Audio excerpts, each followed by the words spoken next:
Clothing for Buddy Pough provided by Bill Owings Clothing. Bill Owings Clothing is a proud sponsor of the Buddy Pough Show. South Carolina State kicked off to Morgan State, so that means we got possession to begin the second half, and Morgan not taking a chance on a deep return, coach. And field position was not a problem Thursday night. It was not, and they kicked it off to Marcus Lloyd. I don't know whether that was a kick pass or what, but you know, he did a good job of catching it and just getting down, and then we kind of stalled there right at the beginning of the half. And you know, this half was not the prettiest of halves, I guarantee you. We didn't play quite as good this half we did the first half. Well, offensively not, coach, but as far as defense is concerned now, the boys on the defensive side kept that tempo going. You're exactly right, and I need to say that because our defense did play very, very well in the second half. But I don't think, you know, they had a positive yard rushing, and then they didn't have a whole lot passing either. And then you can see J.D. Fullwood going off, making a sack. J.D. from over at Sumter, South Carolina, is one of our young defensive linemen. And, you know, J.D. wanted to do a little dance there. We had to kind of see if we can kind of, you know, bring that into check. But well, he's excited. There you go. He's excited. He's doing the airplane, I guess. J.D. with one of 6 or 7 sacks on Thursday night. Yeah, and then you see Ashton Jordan. I thought Ashton was going to break this all the way in. We need to break all the way in because we probably end up stalling. But, you know, the good thing about our situation is that when we do stall, we can, you know, we can get it done with the field goal. We tried to hit Antoine Carr in a little corner route here. Didn't quite make it. And we bring Blake out, and Blake bangs it through for another field goal. 32-yard field goal for Blake Erickson. 5-play, 43-yard drive. Only took a minute 43. Bulldogs go up 27-10. And, Coach, you start talking about great seasons. I mean, Blake Erickson's season, I mean, it's unparalleled at South Carolina State. Well, you know, I think he's only missed 3 field goals for the whole season now. And you know, I don't know exactly how many he's made, but he's made the most in the history of our university in a season, and he had the record. So he's a dependable guy there, and it's a big weapon to have. And there's Marshall McFadden getting the sack on the Delonte Williams kid. And there's another guy coaching Marshall who's injured early on and really starting to come on now, almost having a second season. Exactly. And when you're having problems with your legs, especially our team, because our guys run so well,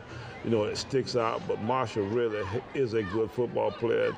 You know, I'm happy to see him having a chance to have some success at the end because, you know, it was hurtful to see him come back for 6 years and not be able to play. There's Donovan Richards, and the one thing I've said before, you can't run away from Donovan because he can fly. And, you know, they snap the football over their head, and their kid ends up kicks it out of the back of the end zone for a safety. Ends up being the safety for South Carolina State. 29-10 now. Bulldogs extend their lead. 3:13 to go in the third quarter.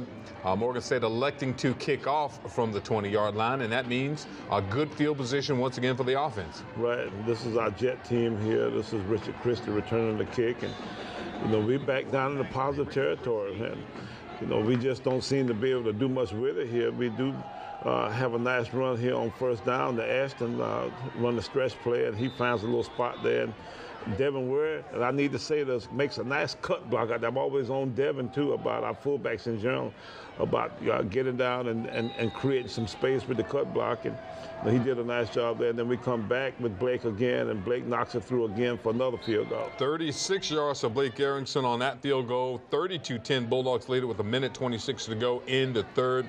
And we head into the fourth quarter and pretty much turn this thing over to the defense. And, boy, let me tell you, that's a good group to have the game in their hands. This is Marquise Parks here. Marquise is a freshman from over Lincoln in Georgia. And I think that's a sack.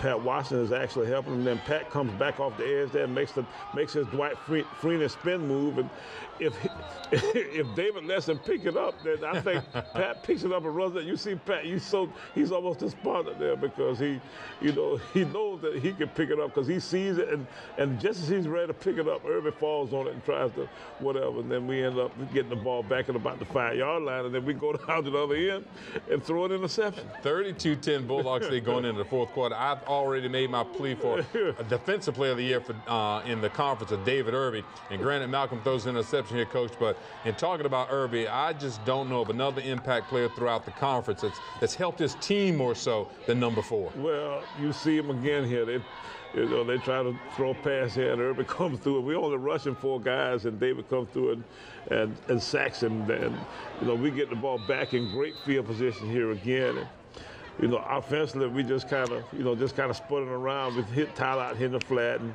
Tyler's trying to make a miss, but, you know, we can't get a first down, so we try to kick another field goal here. And, you know, I'm telling you, I thought this thing went through. I thought it was good.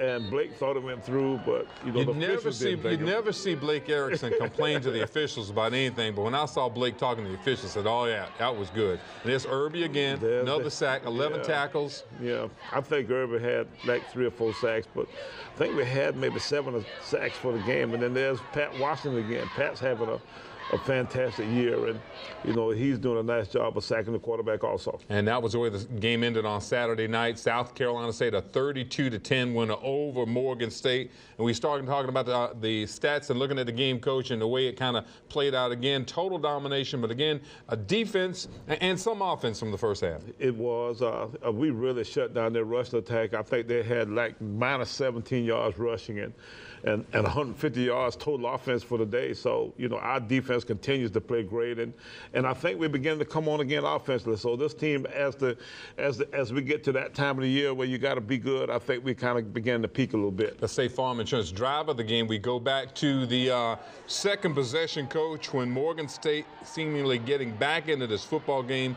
Malcolm sort of takes the offense on his back and gets the football up the field. He and Trey Williams really work some magic here. And he hits Trey there on a little underneath route, and Trey really maximized that run. You know, he really drops his hat and runs through some people, and you know, then we go back to a spread out throw, thinking that we're gonna get a little short throw, and Trey comes free, and you know, we get a deep ball there for a touchdown. The State Farm Insurance drive of the game. We'll tell you what's up next for your South Carolina State Bulldogs on this edition of the Buddy Pough Show.